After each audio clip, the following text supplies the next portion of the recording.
but she had some memories from childhood. But I'm not just talking about my father, actually. I'm sort of the whole phenomenon of these guys that came out after the war from another world and came to, well, it's not quite the outback, but I thought it was an interesting maybe meeting of cultures or meeting of people, sort of. And I thought it might be interesting to sort of talk to people and see, get their impressions and stuff like that. I mean, actually, so what I heard was that, actually from one of my conversations with farmers or retired farmers, that there was quite a lot of active social life in oh, well, there's in lots the of old days. people, especially Saturday morning. Everybody would come to town Saturday morning. And Like even Woburn? oh, yeah. And what sort of things was happening there? Well, usually the mail came up Saturday morning, and people get the, vegetables and things like that. They'd probably call them fresh because they didn't have refrigeration or anything like that. And which period are you talking about now? Well, that would have been the beginning of the railways, probably. I wouldn't say too much during the World War One, but I guess the railways did run. I don't know how often they would have run during that period, but later on they would have run. Well, they ran Tuesday. They ran a passenger service with the goods on the passenger train, and that might have been 3 times a week. I don't know if it was any often. I don't think it could have been any often. Yeah, and like then they had the goods trains, and they just basically brought you machinery, farm machinery, stuff back to Perth, and that could have been 3 or 4 times a week also. But there was a train for passengers and a train for goods. And what say like are you speaking about your childhood memories? So like, do you remember coming into town? And where was the action? Was it more on Arthur Street or? Oh yeah, up here. There were two shops. Yeah. And a baker's shop and a butcher's shop. And a few other places around, sort of guest houses, I suppose you'd call them. And the old hall. Yeah. Yeah. And they had sporting clubs as well. They had tennis. Yeah. Cricket and football, probably all through the 20s and 30s until World War II. And again after World War II, sometime later on after World War II. And you can remember the bags, or a truck was a rarity, and cars were all rare. Yeah. Just bush tracks. I remember driving straight through where the pub was. That was scrub there when I was going to school. Used to cut the corner. Everything was. You cut a corner, you didn't go down around the block. You went through. All the roads the same thing. If you're coming in out West Woburn, you wouldn't go on the road. You'd cut through the scrub to the railway station, and get there first. Or going home, you'd go to the railway station, cut through the bush, and get on the West Woburn Road. Well, this is like with horse and cart. Yeah, with a horse and cart. And the roads here were, I suppose, they were also made. All dirt road. No, just bush tracks. Bush tracks, yeah. And how many people would have come in on a Saturday morning? Oh, it'd be pretty hard to say, but there's all kinds of. During my time, that most people had motor vehicles, but there's still people who had horse and carts. After World War II, there was 1 or 2 that still had horse and carts. The only difference is they had rubber tyres and not the wooden spoke wheel ones. But those people could never drive a motor car. In fact, they could never afford to buy a motor car. But no one made any money. Today it's just unreal. You can go buy a good vehicle probably for $1,000 and you can go around Australia. Yeah. You got any mechanical knowledge. You couldn't do that years ago. So going, say like if we go into the 20s, 30s, maybe 40s, would names like Johnny Shiner and Sam Wendy, did they mean anything to you? Shiner, yeah. Con Shiner, he lived in Dalwalla. Yeah. And Sam Wendy, you heard of him? I have heard him, but I didn't really, I can't say I knew him. But there was somebody I remember, Mr. Zeffert, and I'm pretty sure there's a place somewhere around where your father's flat's house called Zeffert's Homes. And I think that's I think it was Morris Zeffert, was Yeah. one of the guys that used to come up with Conchina actually. Ah, yeah. But he didn't. He only came around early probably in the 30s with Conchina, and Conchina was a person that used to basically been known, you know, the district wide, I should imagine. But unfortunately, he got Parkinson's. Yeah, disease, yeah. And probably he never had much of a. Wasn't expected to live long after Parkinson's those days, but I see people live a decade without any trouble now. No, yeah. If you see that chap in Dalwallon, have you seen him getting around in that gopher? His arms are going, well, he's been like that for about 20 years. No, no. Oh, he got worse, but I mean, he's had it about 20 years ago. Yeah. I'm not a doctor, so yeah, don't know too much about that. The treatment of it now. But yeah, I gather he sort of what I heard was that he would often bring fruit and veggies up. Yes, they did. There were people that come around with things like that. Like we bought reject iron, corrugated iron, and reject iron probably had a patch where it wasn't galvanised. You know, it was just sort of rusty. And you know, something was better than nothing those days. And you never sort of, probably you look 10 years ahead for most people, would have been a long way to look ahead. But I mean, the person who looked ahead actually got out before the others did, with these great big flash house and sheds and that, just magnificent, the sheds and all that. They'll stand there forever, virtually, but they might get fixed up, I don't know. Yeah. So I mean, if people were buying vegetables, you know, a few times a week, fresh vegetables were coming up anyway a few times a week. I don't know why. Why did? Oh, they're always cheaper. They buy direct from the from the markets. Yeah, wherever. They pick them up. Well, probably in Osborne Park. I wouldn't have a clue. Up the Swan Valley, I don't know. I remember the grapes coming up in the crates. You know, they were 2 compartment crates. Muscat grapes and tomatoes and apples and all those sort of things. They wouldn't have come around very often, but they used to come around. And invariably you'd buy something, a box of this, a box of that. Yeah. But all that stuff was unbelievably cheap. Yeah. And at the same time, you might have swapped something for wool, you know, you swap, you know, wool or produce. Someone wanted to clear a shed up or something. That's the sort of stuff I heard. Yeah, I don't know what went on really, but I mean, I know we bought grapes and apples and tomatoes and things like that in quantities, especially when you've got a family. What would you do with your oddments? I'm just sort of thinking. Well, years ago, we used to sell oddments, yeah, we had to. Because banks nearly owned all the farms around the place. I mean, who would you sell? You would sell that on the floor as well? No. No, this is how I say Conchina. He sort of, he did well out of the business up here. And, you know, he even bought whole clips, Conchina. Yeah. But he couldn't buy them unless, you know, I'm pretty sure big stock firm knew if you did that and they were owed money, they wouldn't take you on again, sort of thing. Even on oddments? Oh, well, they wouldn't know nothing about oddments, you know. Yeah. If you sold 10%, they'd probably turn a blind eye to it. Yeah, I get it. I think that's where the whole wool buying business started, was from oddments. I'm pretty sure it was. Yeah. People coming up like China and those going down south and a bit of fruit and vegetables and helping the farmer clear out his shed. Yeah, absolutely. Yeah. So where it actually moved on to buying whole clips, I think it's more like Rex Robinson and people like that started developing. I've heard of Rex Robinson, but some wool buyers, they had their own areas, like probably Quirting Shire had a wool buyer there that probably had his basis at Quirting or Killaberan or Meriden, you know, the bigger places. And let's say Conchina might have just stuck around the Dalwallon and Womman Hills area, I don't know. I gather, yeah. As I say, no one got around because they couldn't afford to get around. It wasn't just that, I think... even though petrol was dirt cheap. Yeah, that's true. Compared to today, it's very prohibitive. I'm sort of trying to get a picture of what the community was like, say, in the 50s and 60s here. It was like, I mean, I think the pub was built in 37 here. Something like that, yeah. Yeah, so that's what the publican told me.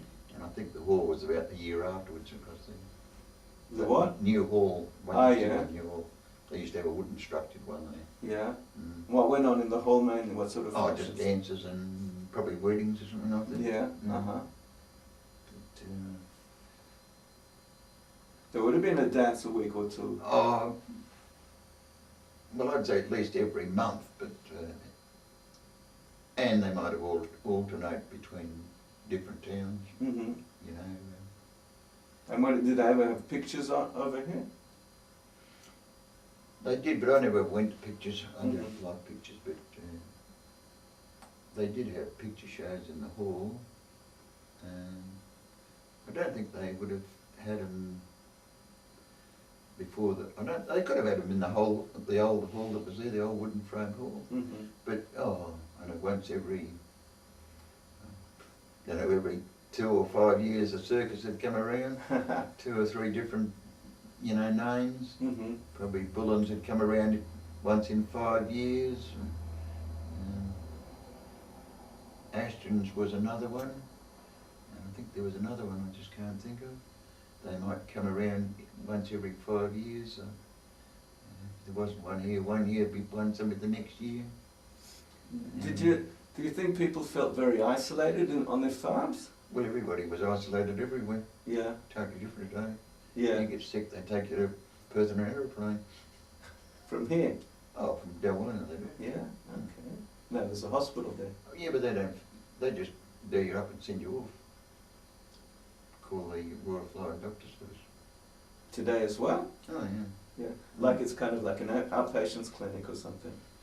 Well, Delwyn hasn't got a hospital. They've got got a hospital, but they haven't got a doctor. They've got a doctor, but they haven't got a doctor 24 hours a day, Yeah. sort of thing. Mm-hmm. And if something comes in bad or something, they just ring the flying doctor. They come in the night. They've got the airstrip all lit up automatically. They can automatically light the airstrip up from the aeroplane Okay. as they drive in, or Okay. fly in rather. Okay. And usually ambulances, I should imagine to be there and already they pop the patient into the aircraft and away they go. Mm-hmm. I don't know how often, but it happens. I'd say at least once a month, but probably often. I don't really know. Mm-hmm. You've never lived in the city, I suppose. No. Never thought about Oh, it? I've been in it for a few months, but no. I just love the country. It's not mine. Like the way the people interact is different. No, well, I was never educated, Mm-hmm. and I couldn't talk, would you believe it or not? About 10% of people in the world were born with speech difficulties. Mm-hmm. I don't know if you're aware of that or not, are you? No. Today the They talk about the schools pick it up today and correct you, but in those days, if I wanted to talk, I had to have my tongue cut like they used to cut crows. If they wanted like a crow talk, you had to cut its tongue. So you had to be frightened that if you wanted to talk properly, we'd have to cut your tongue. So you had to try and do better. So, I mean, you don't seem to have a problem now. No, it cost me money to get out of it. Yeah, a lot of people can't believe it. Yeah. But at least 10% couldn't say 2 words without stammering. Okay. You don't run across those people today, do you? No, I remember in kindergarten there was a kid that stammered and Did they correct them somehow or other? summer, yeah. Well, they took his tonsils out and seemed to come back miraculously. No, mine didn't. Their tonsils out, I would take out when I was about 13, during the beginning. That didn't help, no. No. No. But you think that the way people interact in the country is different? Or? Oh, absolutely. Yeah. I don't see my nose 1 year into another. Doesn't worry me. Yeah. People are educated and I'm not, and I have a lifestyle different to what they have. You're talking about town or? Now, yeah. Oh. I mean around Woburn. Hmm. Well, no, people are younger, so there's... Yeah, well they've got too much money and they've got motor cars, things we never had. Couldn't even afford to buy a motorbike. And where was the school that you did go to? Would have been primary school? We're up here, so. This little Woburn one? That's been knocked down. And It's been I think it's been done knocked up, down yeah. twice probably, I don't know. I was curious, with the football pitch, especially so the one Yeah, here. but the football pitch is up here. originally, opposite the school. Ah, It's all scrub now, you wouldn't believe it.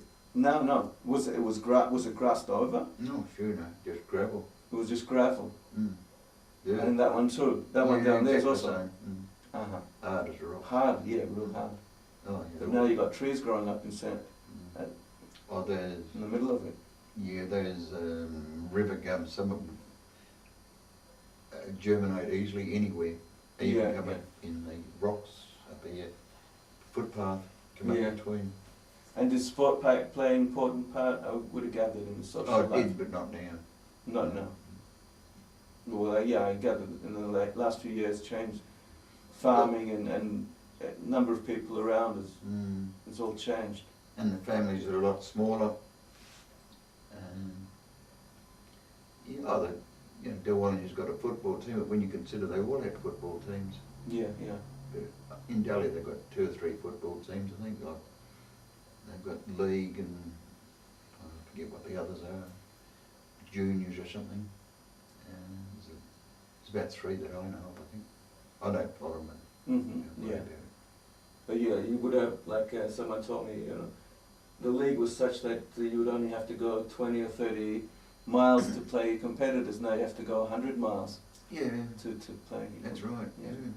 At least. And did the pub sort of change the social life here? Well, it was pretty could have once. done. Yeah, we had our habitual drunks that come in and drink for a couple of weeks, and the publican would probably give him a bit of credit, and then he'd cut it off, go and look for a job. And quite often they'd go out to the sheep stations that you don't hear of today virtually. Get a job mustering or something on the sheep stations. Pay off their bills. And then they'd come back in 9 or 10 months' time, do the same old thing, drink and for at least 2 weeks. Then they had to go look for a job when there's credit was cut off. I used to come out with my dad in the August holidays, and we stayed here in the hotel. And well, when you're a little kid, number one, everything looks bigger than it does when you're older. But the place, the pub, I didn't actually really go in there. I'd sort of see my dad go in there. It was pretty packed. Oh, I think it was. But I'd say I never had money to drink and I don't like drinking. I'm glad I wouldn't have what I've got today if I'd carried on. Yeah. A lot of all those people have gone, died decades ago, and people my age have died in the last at least 10 years ago, sort of thing. And virtually with nothing, Drunk it away, sort of thing. Yeah. And there's, farmers have lost their farms through drink and, finished up dying with nothing. Not everybody, few percentage of them. Some of them can still drink and still have their senses, but others, I don't know, they just have to be at pubs every night. That wasn't my, even though I wasn't educated, I still liked reading and finding out how the worst of the world lived. I know I'll never have enough money to travel, and really I don't want to travel, but I'd rather see what's happening on the TV. There's lots of good programs. I think I missed it yesterday. I don't think I put it on. I think it had Morocco. I don't think it was Lebanon. Somewhere in that country where Morocco, Algeria. No, it was Morocco was one. I can't get over how modern the place is. It's also a beautiful country. Oh, unreal. I remember the first time I saw pictures of it. I was shocked. I thought it was going to be dunes. No, nothing like it. It's beautiful. Even Egypt,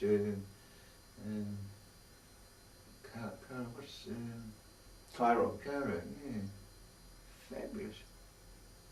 And Spain, all those ones. They had France on. Usually comes, what do they call it, pilot or something. It comes on about 12:30 to 1:30. Where were your people from originally? Oh, well, I didn't know much about Dad because he came from South Australia. And Mum, I think, came from Queensland or New South Wales, I don't know. I've heard, Does that make your dad one of these people that came out from the Barossa Valley of German Oh, stock? no. I've heard Dad, of people like that, or maybe more I towards don't, Pinjarra or something. Dad's was a big family of 10. I think there was 6 boys and 4 girls. I don't know any of them. Mm-hmm. They just went to see what they could do for themselves. And in Dad's case, he went up somehow through Central Australia and finished up around the Kimberleys and somewhere and worked his way down through the stations and got down as far as Beverley, which is the other side of York, and come back here. I'm of the opinion it was when they were surveying the land, he came up working on the survey party, but I don't really know. Mm-hmm. But a lot of people didn't know they were going to be here from one year to the next, so they didn't talk much about, what they did, I don't think. And you have kids? No, I'm single. Single? No. Ah, okay. That was a tragedy of staying home. Yeah, it is. Well, being in the country would make it even more difficult. Yes and no. If it wasn't for liars, I wouldn't be in Woburn. Oh, Like that. uh-huh. So, you want to know that side? I'll tell you. Okay, sure. Well, our dad died, I don't know how our dad died, would you believe it or not? No. Sometime in April 1940, I think. Yeah, where was he? On the farm? Well, he was on the farm, yeah, but they took him to Dowley, and they took him to Royal Perth Hospital, and he died there. But I didn't really know, but I always thought we'd never see him again. What, was something sudden, like you? Well, not really. Had one kidney, and apparently when you get a blockage, they can't remove it. And apparently Dad couldn't urinate for about 3 days. Would you believe that? So that's when he died. Apparently, I don't know. He told me. Yeah. But whether it's right or not, I don't know. Today you don't have that trouble with a blockage. Mm-hmm. Because of one kidney. And some people used to think we were well off, but we weren't. And because I'd already left school to do farm work, because we'd bought a tractor in 1938. I think when I say we bought it, we put a deposit in because the bank had were paying for it in any case, Mm-hmm. and the International Harvester Company owned it until we paid it off with bank money, but I wasn't to know that. And, well, in the end I just permanently left school, and Mum used to say I was the luckiest person in the world left to farm. And she used to pause and say, if you only know it. Because a lot of people would say, oh, you left to farm, but you don't really know it. But she said, in this case, if you only know it. That was to keep him on. Yeah. And then she used to, well, that time when Dad died, it'd become an estate and it had to be valued for probate. Yeah. And Dad had his will left with the Perpetual Trustee Company in a firm in St George's Terrace. Mm-hmm. They put a valuation on it with their farms inspector, I suppose they'd call him, I don't know. Mm-hmm. And then you could get a private one to put a valuation on it. At any rate, our property was valuated at £8,000. And there was nothing wrong with that. We paid the probate on it, or the bank did, because Mum used to say,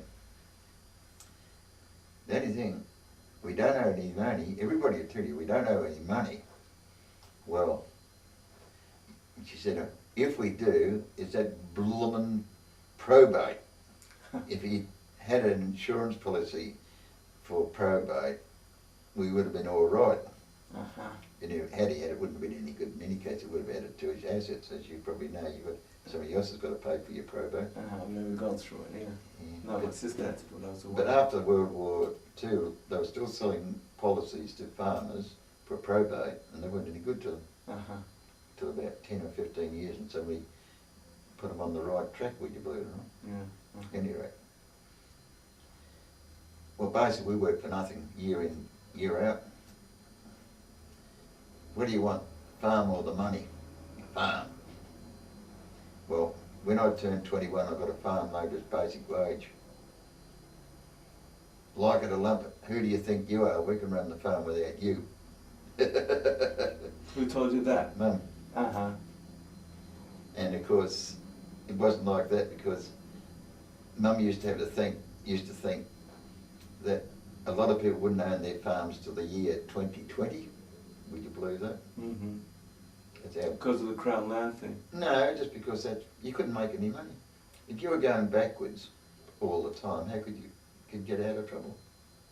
Okay. And it was on this theory she had of probate and 2020, but when it all happened, as I told you, Bill Klein sold his farm for the price of the wool on his sheep's back, and he sold the farm for £15,000, walk in, walk out, one of the showplace farms of Western Australia. And who would have believed it? No one. Anyway, a year after I turned 21, I was going to buy a C11 BSA motorbike, and the storekeeper's wife was going to buy it, and I had to pay it back on terms, I suppose you'd call it. Yeah. And about October, when I was turned 22 years of age, I got a money for the distributions during the estate of the farm. And of course, when you turned 21, you were then entitled to a farm labourer's wages or whatever, not before. It's all different today. Yeah, yeah. They were talking about then they had to do the books of letter of the law. Yeah. And at any rate, instead of buying a C11 BSA motorbike, I wanted to buy a Trumps speed twin motorbike because that was too dear for me. I couldn't afford to buy one even though I was 22 years old. I bought a brand new Trumps speed twin 500 motorbike. What year was this in? 1950. Uh-huh. And with a few extras, it cost I think £280, Wow. something like that with a few extras. And of course at that time when I got this 300 odd pounds, I got Dad's will and how much we owed. In fact, the probate was 40 quid. Oh. And that's pounds of course. Yeah. And what we actually owed to the National Bank was £3,000. In other words, they had 3/8 of our farm, of the valuation of our farm. So for probate, we paid probate on £5,000 and not 8,000. Because she said it was valued for £8,000, but she didn't tell us there was 3,000. I assumed she knew everything because she wouldn't show us nothing. If she showed us something new, we wouldn't be there. Be off. Oh yeah. And was you that stayed on the farm, not your brothers and sisters? Oh yeah. They moved on to other things. Yeah, oh, sort of, yeah. Well, the unfortunate thing about me, Mum had 2 children before she married our father. Mm-hmm. And there was always trouble between 2 families in a sense. Yeah. Mum was looking after her first family, and we were just you buggers, I think it was, our description. You lot or whatever. And we weren't shown anything, but they knew everything was going on. We knew nothing. Mm-hmm. But, you know, I remember, I wasn't aware at the time, I remember her arguing with a shearer saying there was no money in farming, is there, Jimmy? I said, how would I know? And that was a year she'd made £10,000 net profit. Wow, so she kept you in there, down there? No, oh, absolutely. Yeah. And of course we put up a shed 20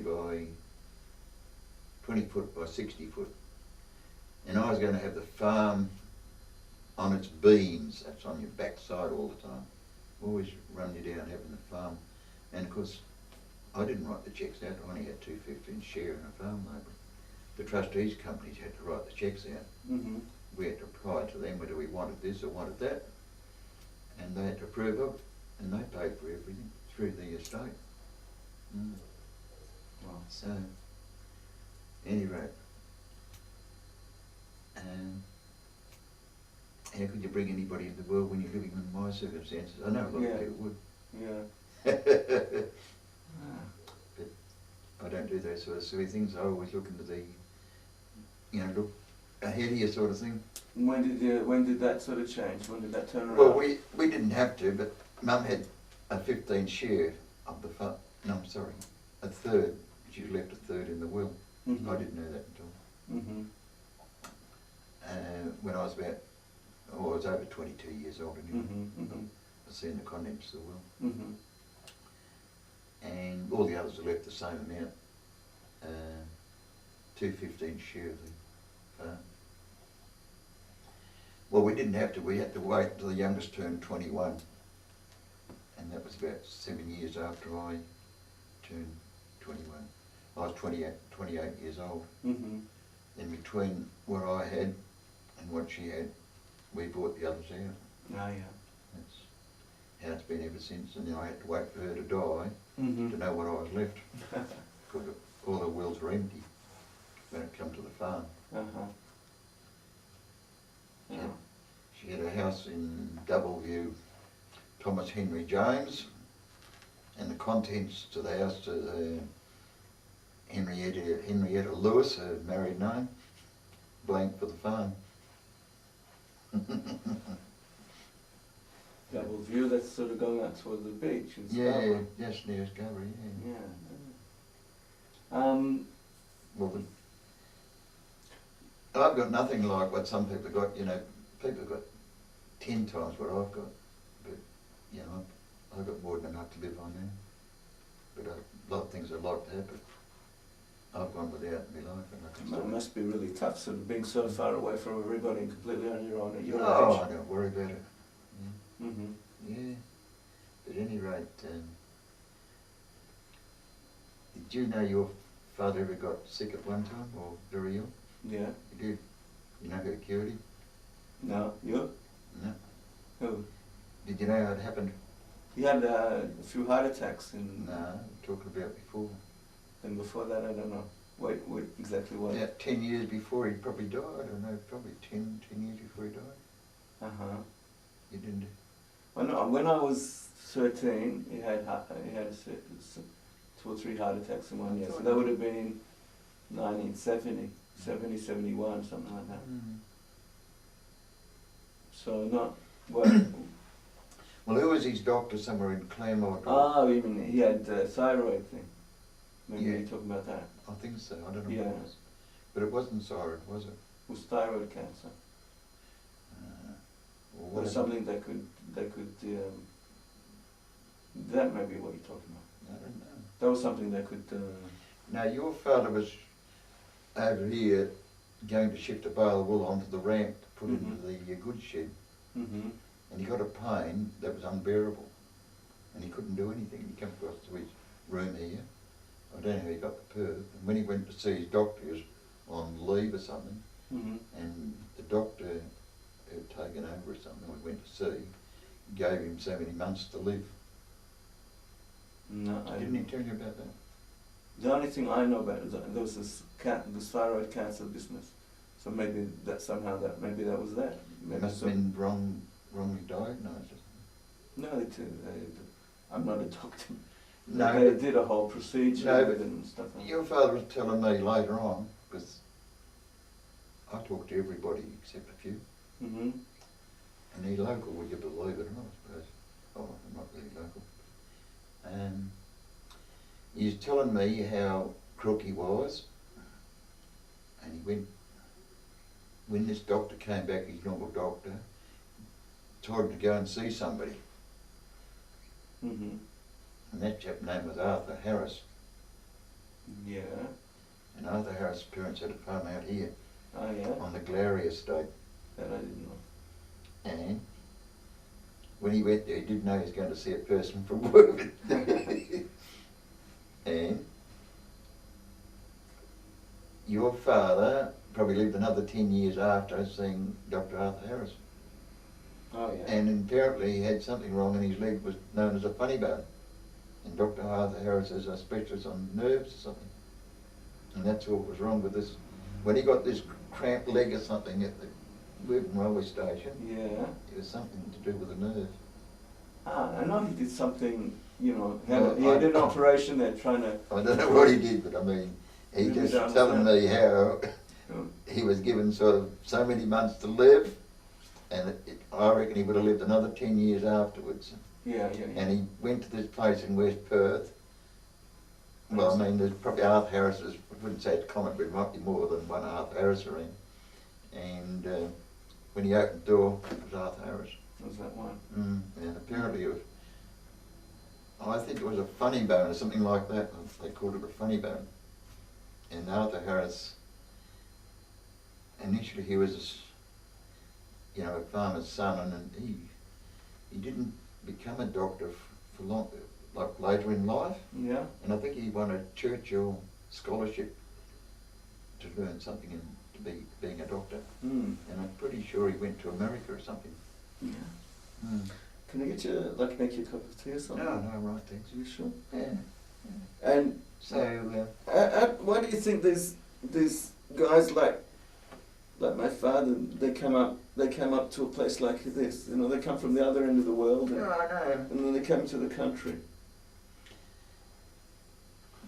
Well, I had a chap come out home a couple of weeks ago, and he's down at Darden up, and you can see for miles and miles up here. Down there, you can't see anywhere. There's timber. Yeah.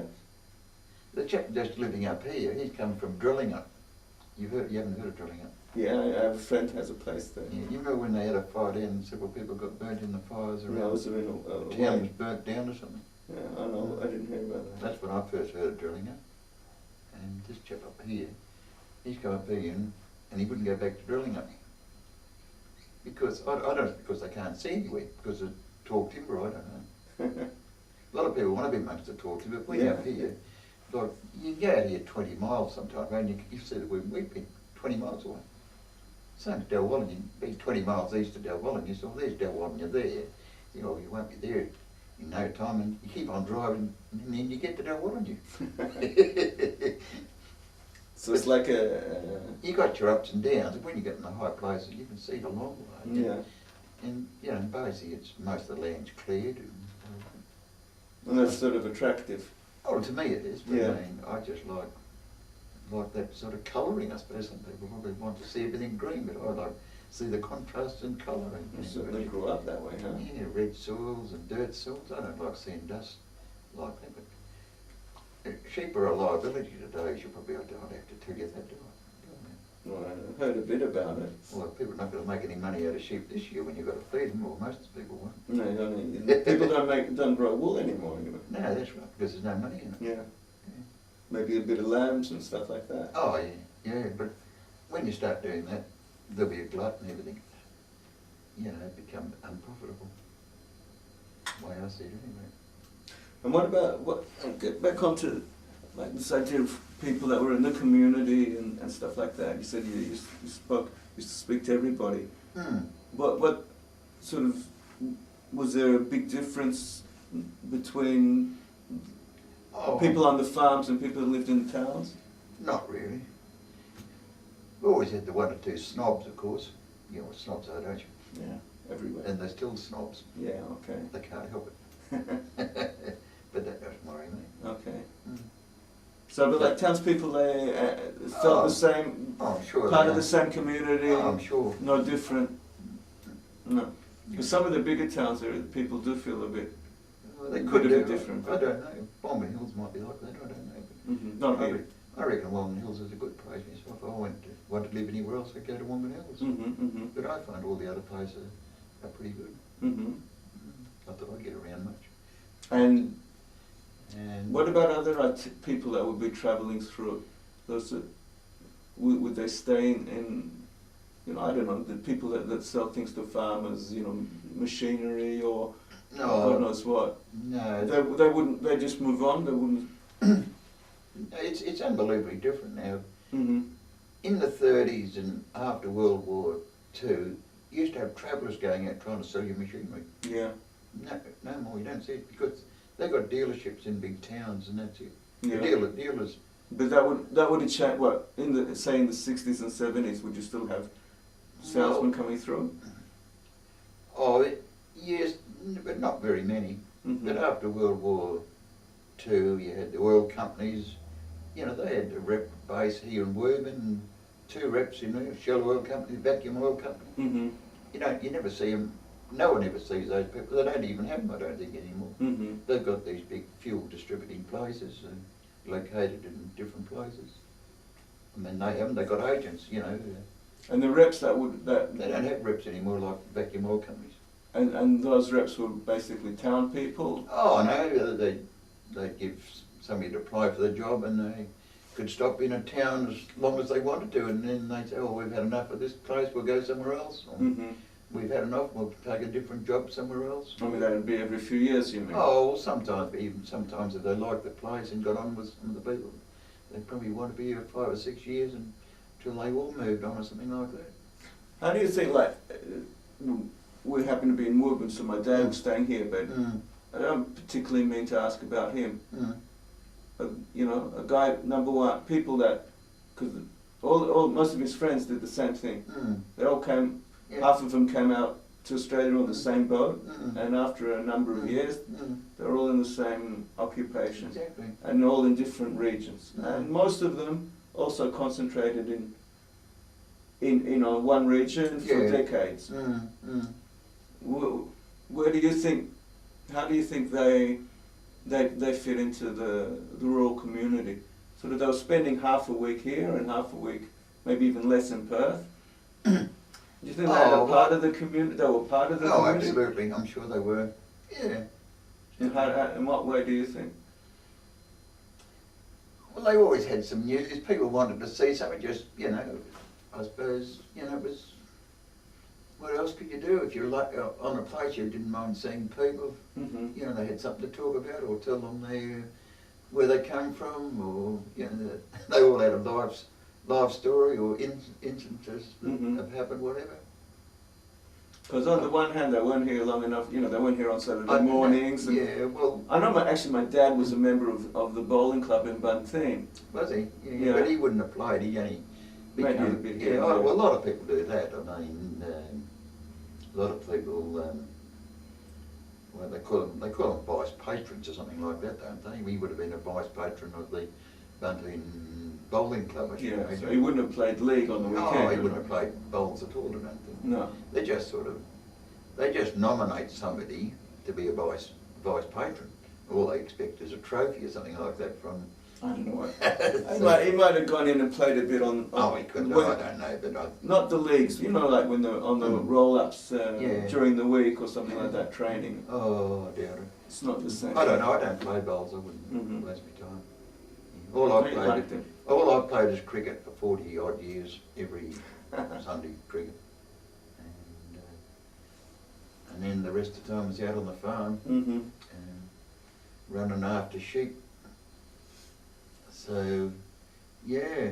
No, but sort of, okay, I like to press that point when I was I'm just sort of trying to get, I'm not trying to get to a rosy picture of, it's some sort of like, how you see it, you know, the truth in your eyes, where these guys sort of fit in, because like, for example, what my impressions say that sport was a major avenue to be part of the community. Oh no, well, and they weren't playing leagues, or they couldn't play the Saturdays and stuff. Oh, I was opinion you went home Saturdays and Sundays to your homes wherever you had them in the metro area.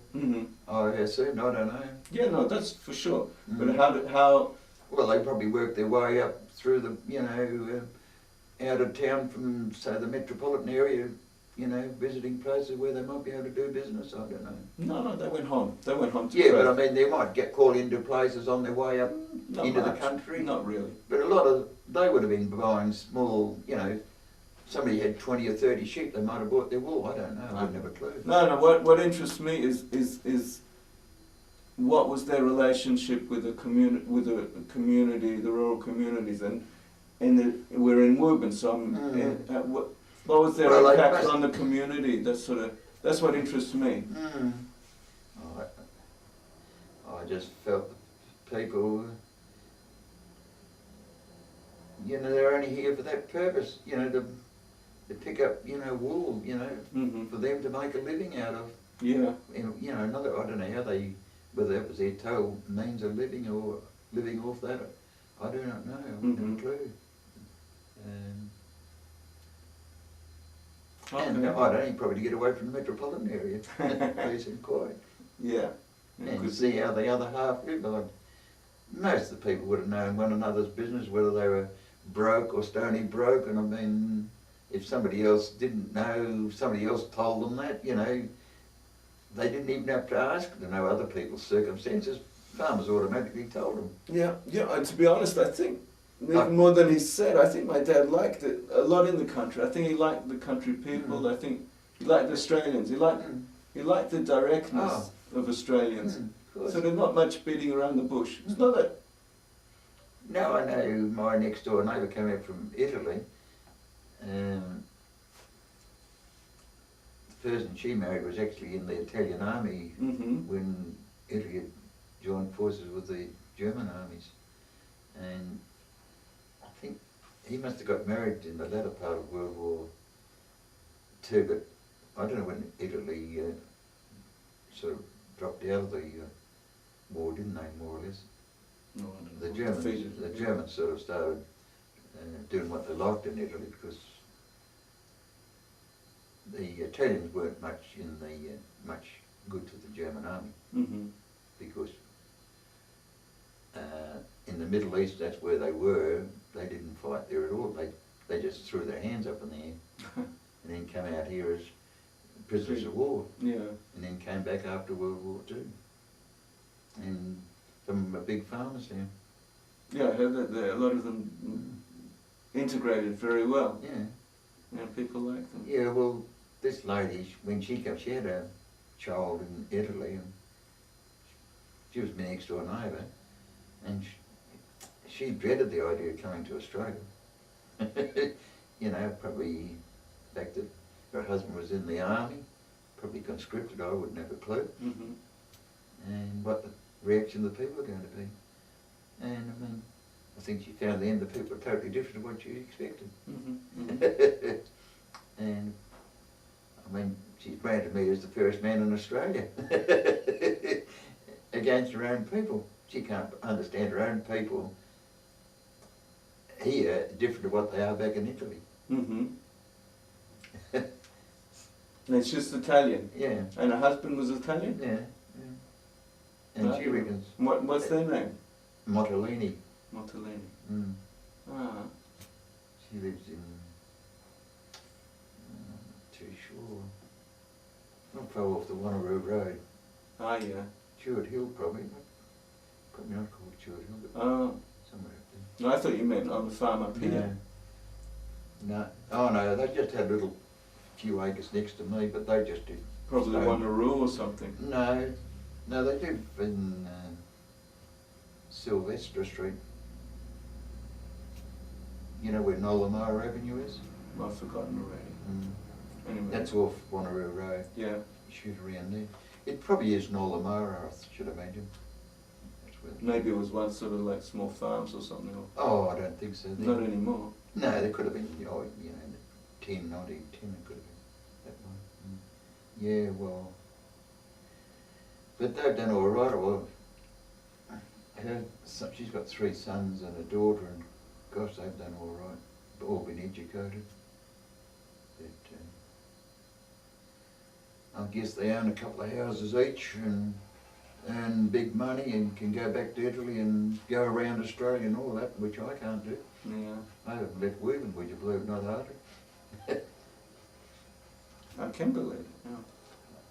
Been out to Plains Find a few times. Finished up at Yalgool once in the night and didn't know where the hell I was. Coming back from Mullawar. When would that have been? Oh, about 30 years ago.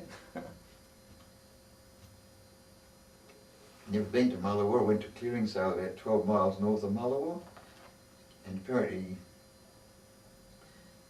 to get to this place,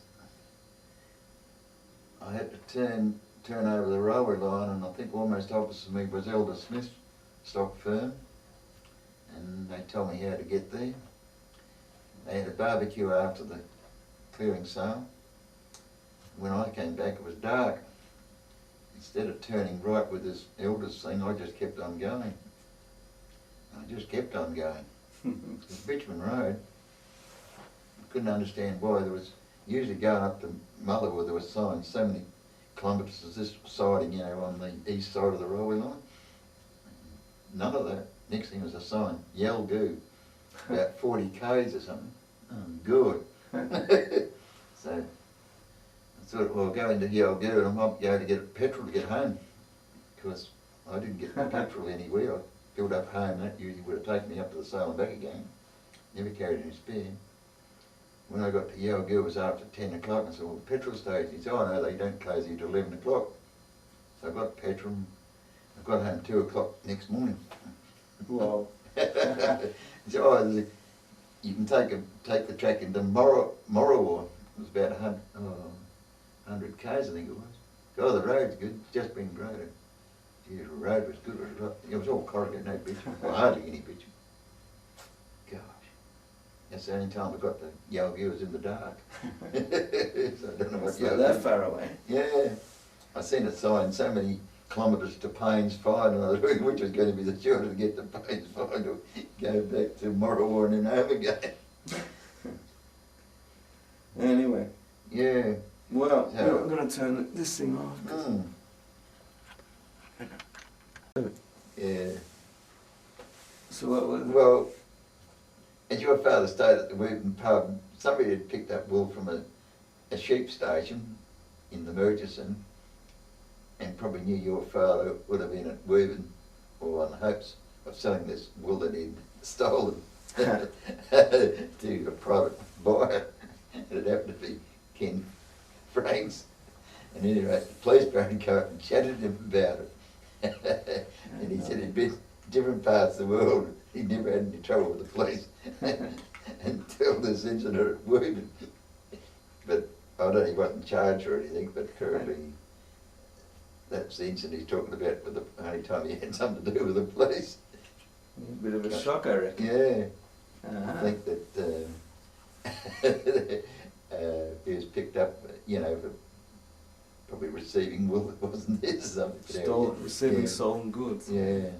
I don't know what the act is, but there was no offence as far as I was concerned. But it's just odd that I got the impression he'd been in different countries in Asia and whatnot, have you? Was he in parts of Asia or wherever? In the war he was in communist... Siberia, well no, yeah. the Ural Mountains. Mm. So yeah, he was in Russia and stuff like that. Yeah, I got the impression there was those places where you got military police and spies and people trying to get you for this and that, or cheap labour to go into concentration camps apparently. It was... So, an awful world when you look at it. It still is awful and always will be. Well, let's start with name and... Yeah, Bill Carter. Okay, and you had a farm, I presume? I had a farm east of Woburn, Uh-huh. on the ramproof fence, Uh-huh. which is probably a significant thing these days since I made that film about a ramproof fence. Even Even sort though of it's in not the Israel. same fence. There were a couple, weren't there? Yeah, the one the film was about, I think, was the one further out, the other side of Paynes Fine. Well, I even saw that film in Israel. Yeah, and yeah, we were That's okay, it's above. quite, you know, we had quite a bit of wool to sell. We used to hear about Jew wool buyers, and mainly Peter Reisman we saw the most of. Mm-hmm. There were a few people with English nationality buying wool as well, English descendancy, but for various people. I haven't heard much of those, so it'd be interesting to hear. Yeah, and he was a Peter too, Peter Smith. Oh, I think he was buying for company name like Lomax, or I think it was Lomax or something like that. Anyway, Occasionally I heard of someone like that. Yeah. the Peter Reisman actually bought a farmer out west of Balwolnia, and he wanted to live up here, but he couldn't get his wife to come up. Ah. He ended up buying a house which was, well, I think he bought it, but bid at the auction. He may not have bought it, but every year the Channel 7 auction house for it's for the Children's Hospital, I think. They raise money or something like that anyway. Aye. So That was a house or a farm? house. Ah. But his wife wouldn't come. He sold the farm. Ah, he sold the farm, yeah. He wanted to live up here on his own. No. I don't think he ever moved on to the farm, but he would have liked to be the farm, I think. I don't know that your father ever had any aspirations that way. I don't believe he did, but wouldn't know. You have to be able to adapt to that life. And it was always a question of your partner as well. I don't think my mum would have come up. When my sons got to this age where they were 30s, I went out and lived on a sheep station, which was Lincoln Station for a few years. Got up to about 10,000 sheep there. It was numbers were a bit down on the border. But, I enjoyed that for a few years, but I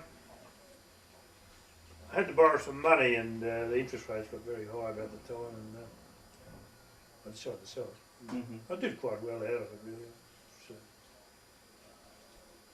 I sort of never seemed to have any money up till then. When I sold the station, I seemed to have, been well off ever since. Okay. Station was that leased like a leasehold? Yes, it's yes. None of them are freehold. They lease them off the lands department. Really, you buy the lease off the previous owner, but you're really only buying the. Well, I suppose it's not a lot different. You don't totally own it though. You're not allowed to do it. Are you allowed to do anything besides grazing on that lake? Well, they said I'd be allowed to clear 4,000 hectares, I think it was at the time, 10,000 acres. So I thought that would be good. I'd clear some ground and we'd do a bit of cropping up there, and grow stuff for the sheep. And but when I applied to clear it, it was just a bit of a. It was really a falsehood in a way, because they said, oh, you can't clear that variety of tree and you can't clear that variety of tree. So really it was, although it said you couldn't. Yeah. And really I, after having a freehold farm and going up there, I found the interference from the pastoral board over a lot more than they needed to be. I think they're a lot better now, but they were just stupid, really. There was some open land there, and we finished seeding down at the farm and had a bit of super seed. I thought I'll go and run a bit of oats in there and boost the fair. Well, all the fuss and dong and dance, they're supposed to get permission before you can take a machine on. And they come around and checked again the next year. It's a bit stupid, but they do allow that sort of thing now, because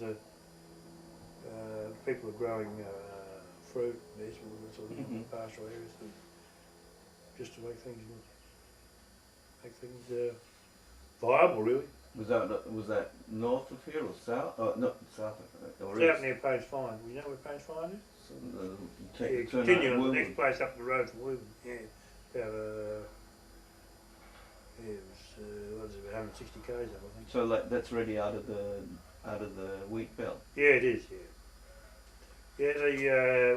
Once you get out to where we were farming, which is about pretty close to the edge of the wheat belt. Is that like? You wouldn't call. Would that be called outback, or would that be gone too far to say? Well, yeah, I'd say you'd call it the start of the outback, really. Yeah. Outback's undefined. Yeah. Depends where you are, really. But, some people would even say, here's the outback, but I wouldn't. I mean, no, I think outback really does refer to the pastoral areas. And was the life very different, would you say, that to live it was, it's a bit different to. Seemed to me it was different. You had to keep. You could easily get into a very lazy sort of way and just let things fall apart, which I think had happened. Still is happening. I mean, there's a lot of work that needs doing on a lot of properties. Well, they can't afford to buy the labour and they get tired of doing it themselves, I think. But, it's a bit of an unfortunate thing that there's not the money in the wool now. Yeah, I gather, yeah. I've heard. And did the farm in the Woburn region, did you buy that, or was that something in the family? Started off as a little farm, which my dad got through he was in the army. Yeah, okay. As a soldier, assistant as a soldier settler. But which war? Second World War.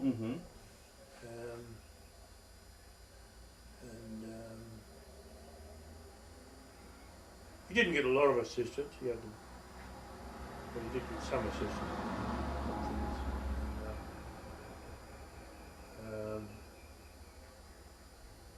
That was about, if you're talking hectares, around about 500 hectares. What's that in acres? In acres, it was about 2,000 acres. Ah, so it's big. And less than half of it was cleared. And, was it a good bit of land, or? It was quite good, yeah. It was hadn't been farmed during the war. Quite a little bit of suckers grew up, and badly infested with rabbits. But yeah, it was good land. And because I gather the land can be pretty patchy around here. You can be good patches, it was considered very good in those days. Everyone used to go for the red loam soils. Now there's more chemicals used, and that there is actually some preference for going for the lighter country. But anyway, from that beginning, we gradually built up. I had two sons come home from school, and we ended up with they're each on a farm of their own now, and each farm's in acres terms. Yeah, they've got about 15,000 acres each. Yeah, I heard the farms have gone really. Yeah, you need a fair bit to really make a really comfortable living. Yeah. Because you really want to send your kids away to school and that sort of thing. Yeah. It's all fairly expensive. And so anyhow, they're comfortably off, and I'm comfortably off. So that's good. We've done well out of the district there. Now your dad came up probably at a good time, relatively. Well, he actually was before the war. He was managing a farm for his uncle. Ah, yes, and my mother's had relations farming, and their four brothers farming in the area too. So he got a little bit of assistance from his uncle to get started. His uncle was part of the arrangement when he managed this farm for him, which he looked after the farm from about 1930 up until he joined the army about 1940, I think. So about 10 years he looked after a farm for his uncle, managed it. And that's where I was born, and the two brothers were born. And your brothers went into farming, or did they go to slightly different directions? One brother went farming, full time. The other brother, he married an Irish girl, and she didn't particularly like her, and he went down to Albany and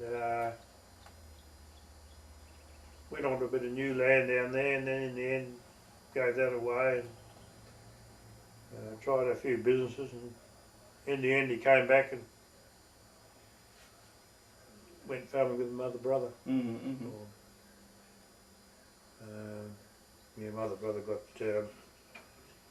Parkinson's disease and he needed someone to help him out. Not a pretty... Not a nice disease at No. all. But he's brought up to it fairly well. He lives in Delwyn here too. So you pretty much, you grew up in the Woburn area? Yeah, entirely, yeah. Entirely. And was it, which I town? didn't move to Delwyn until I left the farm about 5 years ago. And where did you go to school? I started off at a little brick school. It'd be worth going out and getting a picture of it actually. Yeah. It's been preserved. It's a sort of a... there's a picture on the wall I'll show you before you go. Maybe I saw it in the museum. I've forgotten the name. Starts with a C. Caleborough School. Yeah, I think so. My mother's brothers were Mud Cales. brick place or something like that. Mud brick sort of Mud place. brick. Yeah. I started there in, I can't remember the year now, when I was 6 years old anyway. And it must have been 1938 I think.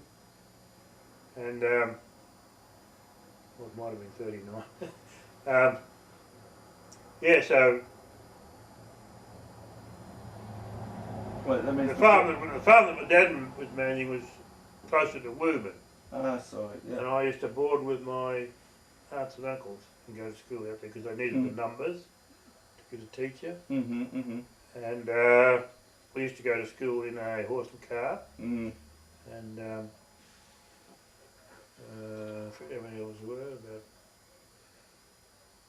varied from 8 up to a few more. Used to take the teacher as well. Used to have to go about 3 miles in the horse and cart backwards and forwards each day. And then Monday morning, my mum used to take me out to school on the Monday morning. Later on, my brother as well, my brothers. And that was in a horse and cart as well. She never ever learnt to drive a car. There wasn't any fuel. It was pretty scarce for fuel during the war. In the war, Yeah. And so if you, as you got older, if you'd go into town, would you go into Woburn or another town? And I opened another school in what's called the Gibbeting area, pretty close to where we were living actually. So we used to walk to school for a while, and did 1 year there on sort of a distance education, through the mail. Yeah. And then I went down to Narrabeen to the Agricultural College for 2 years. Oh yeah. I got a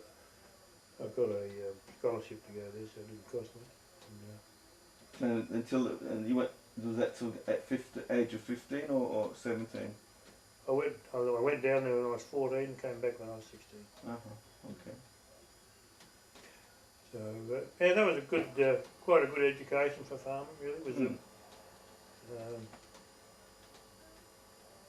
was a bit remote from home, really, because you used to have to catch a train to Northern, get on a bus and get on another train. And used to leave home nearly 24 hours getting down there, really. My God. And same coming home. And I only used to get home twice a year at 6 months term, so it was a bit of a shock to the system, really, but for a while. But if everybody was sort of from the country, probably you made friends and stuff. Yeah. Had a ball probably. So that's my life, and I used to cut the, started off harvesting, the first harvester I drove was only had an 8-foot wide stripping width, so I suppose a big improvement over the 6 woods I used before, but the machines I've got now are up to 40 foot wide. Yeah, I've seen pictures and stuff. Yeah, and my dad, when he started farming out, he put the crop in with the horses. or Steve's. And what sort, when he had to clear, what sort of stuff was he clearing? Like salmon wood or Well, salmon gum or? he didn't do a lot of clearing in those first years. He had this about 900 acres cleared, and he was flat out getting that in because it was very hard to get machinery. Mm. In the war, or just after? Yeah, just afterward to buy all second-hand machinery. And anything that was a bit good, they had, if there was a clearing show thing, they had a, you couldn't bid for it at auction and the wealthiest folk bought it. It was all, everything was controlled, the prices, and they had a lottery system. Mm-hmm. And they, I can remember with a plough one time, there were people standing around, there was 200 people wanted to buy this plough. And they'd go around and everyone would number off till they came to the lucky number and they get the plough. Hmm. So you really couldn't go into farming in a big way, but eventually we managed to buy a little crawler tractor, and then we started doing quite a bit of clearing. I heard that after the war, the wool was all of a sudden worth quite a bit. Really, Yeah, it went up to £1 a pound. We missed out a bit. We used to always shear in June, and the price of wool didn't go up till about November. But the wool was a good price, just the same, compared to now. It's far more profitable. And did you have any contact, or did you hear about the also wool buyers before the before Peter Reisman and my dad's generation? That was started in the 20s and 30s. I don't know if they went out as far as your place. A lot of people, and we never sold. We didn't sell many clips to private buyers. We mainly sent to auction. What we used to sell was mainly was the oddments. Yeah. And I think the people like your dad, and they used to take it down to a sorting house and sort it out. Yeah. About the middle 60s and onwards, I think they were buying clips. Yeah, there was, yeah. It got a bit more popular towards the end. Yeah, we did sell the whole clip. Yeah, quite a few times. Someone that surprised me today. I was talking to someone from Rambourg, wasn't there? Yeah. Jim Elson, I think his name. Yeah. And he said that, look, from a farmer's point of view, you got more money off the floor than you did through a private buyer. That surprised me. I mean, there's always a risk. The price can, the market, the floor could rise. You know. Yeah, I think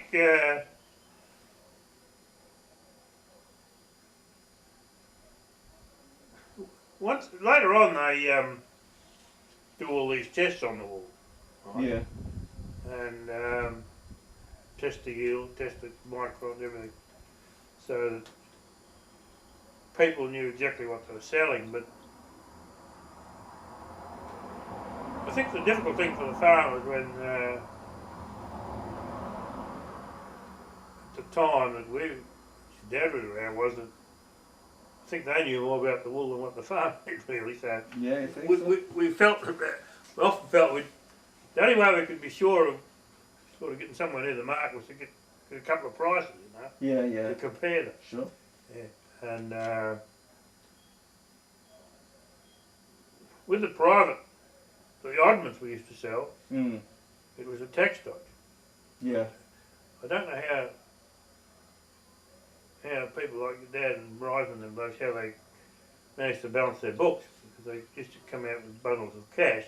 I don't think they want to do it today. They want to knock them over the head and take the money, I think. But they always had bundles of cash, and get the cash money, and that was spending money. Didn't have to worry about paying any tax or anything. Or you didn't have to worry so much about that. So it's, you know, some big people companies just, on your back, stock companies. Or yeah, sell 4 or 5 bales like that. And, I think there's probably more of that, but towards the end there was quite a few clips sold entirely. The funny thing was, I don't know if it was like this later on. I spoke to a couple of people, like the sons of wool buyers or something like that in the past. Ones that had started out in maybe in the 30s or so. And the interesting thing was that they started going down with vegetables and stuff like that, with a truckload of vegetables, and they come back with whatever they could get their hands on. And apparently the way I heard it was that sometimes, they'd go to the shed, what are you going to do with that? Oh, no, I don't want that. Well, I can take it for you. Yeah. And stuff like that. And then the odd ones would go in the same way. Oh yeah, great, you helped me clear out the shed. Don't know what to do with these oddments. So There was a time. that sort of, struck a chord with your experience. I don't think we ever gave any away. No, I don't think it wasn't very clever. The smarter guys, even if they could have got it for free, they'd pay because, they built up a customer relationship anyway. But I did hear that at times when, and I think it was the years of the Great Depression, which was the 30s, yeah. a lot of the stations dumped the loft, which was the lowest quality wool, and heavy. It wasn't worth the freight of sending it to Perth, and a lot of them put them across their crossings where they had to go across lakes and made roads out of it, because it sort of bound the ground up. And then I believe later on, when the wool went right up in price, they went up and dug them up again. But I don't know, I did hear that, but I don't know if it's right. And did you didn't have any dealings with this? I heard there was a guy called Johnny China, used to round the Yeah, he had a business in Delhi here. I didn't know business. When he had a shed in that. I didn't know, yeah. Yeah, he actually was in residence here. I didn't know that. Well, I believe he was. He had a shed anyway. Yeah. But he didn't seem to come up our way much. Well, maybe it's too far. Just operated around Delhi, I think. Yeah. Because, all seems very close now, but in those days, it was far. when we were in Woburn, I think I only used to come to Delhi 2 or 3 times a year. Maybe. Come down for the show and occasional visit the doctor. Oh, for you guys? Yeah. Yeah. We didn't. It seems hard to believe now, but. It's 10 minutes by car. Yeah, but it was a roughy old road and we didn't have any petrol. It seemed a long way away, There's a guy, someone that I think when my father eventually took over part of some guy called Sam Wendy's territory. Yeah, they were before the time, and the Shino was a bit before you. Yeah, it was before I don't was remember born. it really. He was before I was born. He died before I was born, I think. Yeah, I didn't know exactly. I heard about him. Wouldn't know, but I know he had a shed. I'm pretty sure he had a shed in Delhi. Okay. I'm not absolutely sure. Who would know? Elton Butcher gave me some stuff about him. Funny thing is that I'd never heard of him before I made this last trip now. And it turns out I went to school with his grandson from kindergarten to the end of high school. I had no idea that his grandfather had ever been a wool buyer. This was in Perth. Yeah. So a couple of people. Where'd you live in Perth? Yeah, the Mount Lawley region. Oh yeah. And there was another kid there also, became a doctor. And when I spoke to him, he said, "Oh yeah, that's a great idea. My grandfather was a wool buyer." I had no idea. That these guys are grandfathers and stuff have been wool buyers. So how often did you see Peter Reisman? Would he come around all the time, or was He'd come around. He knew when you were shearing. They knew what was going on. They just talked to the shearers in the pub. Yeah. And we'd be out shearing out. So and there was a few around. When the wool got really dear, they were pretty competitive to make sure they got there. Didn't want to get there after it was already sold, So. You'd often get 2 or 3 in one day. Yeah. Well, they hang around for a couple of hours each or something. Yeah, sit talking, and so I'll let you know and see what we get and that sort of thing. Mm. So, yeah. Yeah, the one of the oldest farmers around here, if you want to get rid of the pastures, would be Arthur Roach. Ellisa? Arthur or Alice, either of them. What's her name? Roach. Roach? Yeah. I don't know if I know them. They're not very far out of Delhi here. Mm-hmm.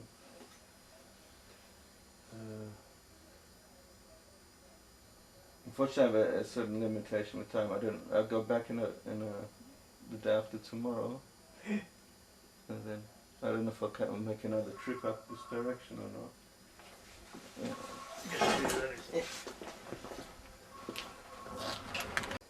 Okay, she's cooperating. Okay, what? I suppose one of the things is, you have this bunch of guys from the other side of the world come to Australia, not quite the outback, but the bush. Must be a strange meeting. Well, I never felt that way about it because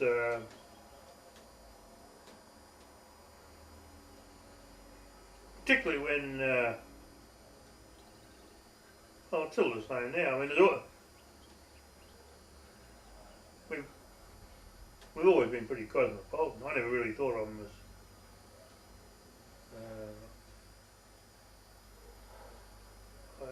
I just understood they got out of Europe because of the problems with Germany and the war. And no, I never thought of them as. I assumed they came over here and then they took up with the wool after they got here. That's the way I always thought it was. Yeah, it was, yeah. Hmm. No, I didn't find that.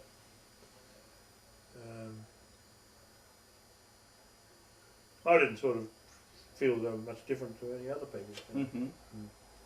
And do you think they somehow, strange, that is sort of, in a way, strange lifestyle in that they, one hand, they're sort of salesmen, to a point itinerant, and Yeah. on the other hand, but they'd stay in the country for Monday to Thursday, 3 or 4 days a week, for most of the year, I don't know, a good part of the year, and for decades, during decades. What sort of question that interests me is if and what sort of impact they made on the rural communities that they stayed in. I don't think much at all, really, to be quite honest, because they weren't part of the social life. Yeah. Because they never stayed up at the weekends, I don't think, or anything like that. Yeah.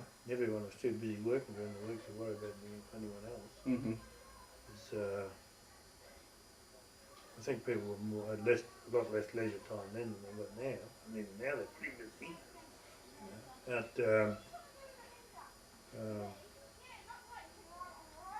there was a lot of people travelling around in the bush in those days. I mean, there was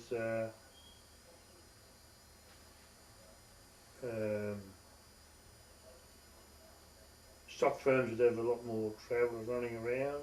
Which sort of firms? Stock firms. Yeah. And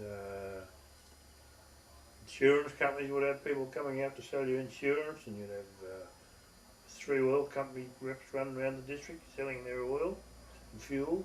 How? Because the oil and fuel, you get work with a different system there. But it wasn't.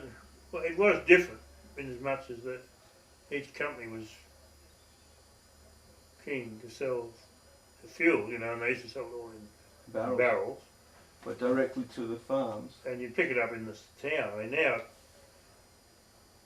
well, it's coming almost direct from Perth. But still in barrels and No, it all comes in bulk now. What's that? How do you mean bulk? What's that? Oh, big tanks on the back of a truck, and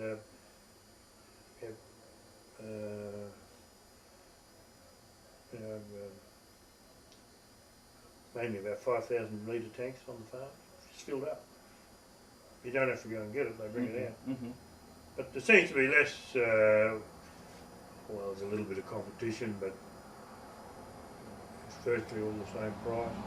Yeah. It all comes from the same place. I think it always did, really, but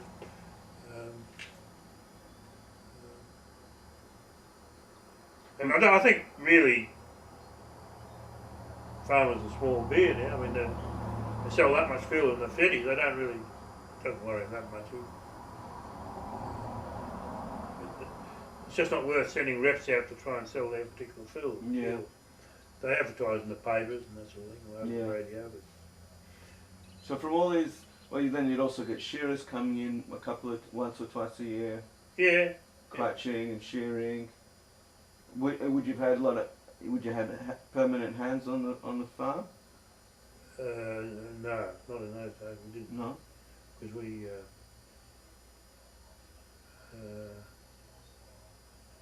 Well, some did, of course. But I mean,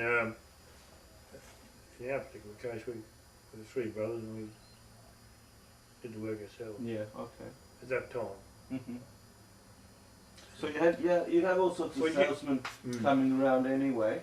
So they were, would most of those salesmen have either lived or stayed in the region, or would they just be travelling through and see them once a year? A couple stayed in Delhi, and there was one came from over on the other line. They covered a fairly big area, and they just kept.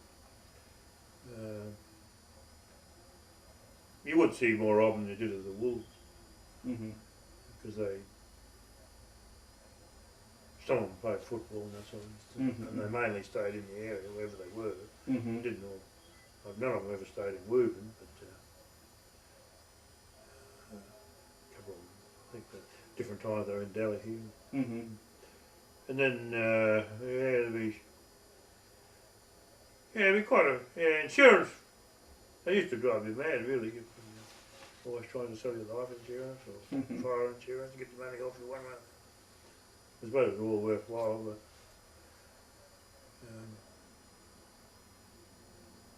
you just as soon have just organised yourself rather than have people calling all the time. Yeah, yeah. So okay. So they basically came across as another type of salesman, come in once a year or twice a year. Yeah, it was just.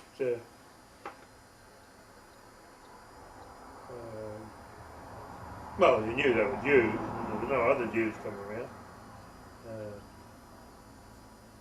They didn't seem to get jobs with oil companies and that sort of thing. But never gave a thought why these guys never gave a in that particular sort of sector of the market. Or? No, because they couldn't have been involved in Europe, I don't suppose. No, I don't think so. Just a sort of a thing they got into, I guess. Same as the Irish got into being the police in New York. It just something like that. I think someone probably started it, and the rest just fit in. Yeah, we never gave it that much thought. No, I did. Yeah. Okay. Of course, they would have been pretty involved in Poland. But I think the Jews probably were fairly involved with the wool market in Poland. I don't know. My grandfather was grain merchant. Often they came from, the little I know about Poland is there were a lot of small towns with small cottage industries, shoes and uppers and lowers and different parts of shoes. I don't think there were much. A lot of wool mills there. That I don't know about. Yeah, there is. Yeah. That was that. Because when Poland, under that, whatever his name was, when they broke away from communism, a few people went over here trying to invest to buy a couple of wool mills. They can give them a good outlet for the wool. It never worked out. No, I never heard of anybody in the agriculture business, like in war there. I don't know particularly whether the Jews were involved with it, but there's a fair chance they were. No, I don't think these guys had any connection with that. I think Certainly, it was in Victoria, they seem to get very much into the clothes just trade. in clothes manufacturing. Yeah. No, they My father actually had learnt tailoring when he was. were when he was a dominant boy. in Victoria. Yeah, clothes, yeah, but not on the production side, and not. I don't know about the mills. I've got no idea. First time I've heard of it. Yeah, clothing, and well, a lot of that started where traditions of cottage industry. It was pretty small at the time industry in Poland, and you know. So centred where around- did your dad come from? What country? He came from Poland. Poland. Yeah. I thought they probably were Polish Jews, but I didn't know. Most, You know. most of them were. And were you very active on the sports and social side of things? I was, yeah. Fairly, yeah. I was president of the Woburn Football Club for many years, and B&C and things like that. So that was basically where most of the communal life centred around. And Yeah, it was very strong in Woburn, really. I mean, it was, every person sent kids to school and contributed to the B&C and helped with raising money for different things. And you feel like the community in the country has not a different meaning, but a different emphasis than the city. Like maybe with relatively small numbers, the dependency, mutual interdependency is greater than the city. yeah, sure, yeah. Well, particularly in those days, it was.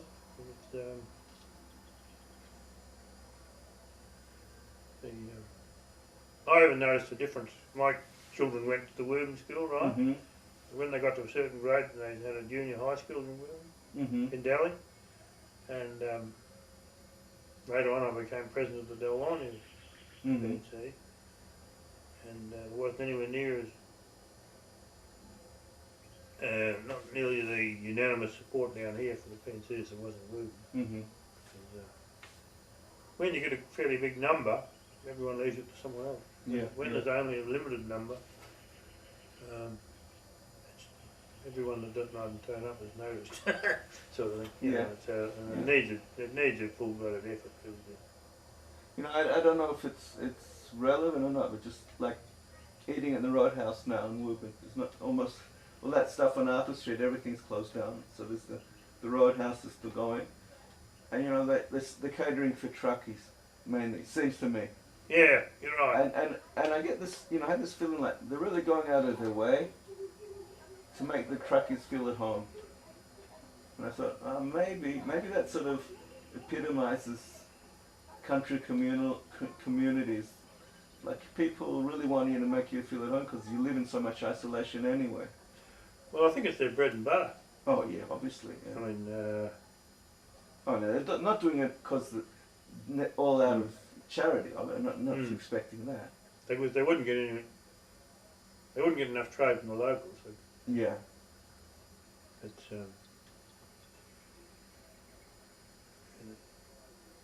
the local trade in Dalwanya is significant because there's about 600 people in Dalwanya. Might be a bit more than that. No.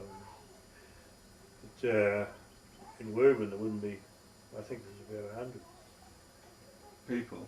You wouldn't think so, would you? No, you wouldn't think so. In the town or in the Shire?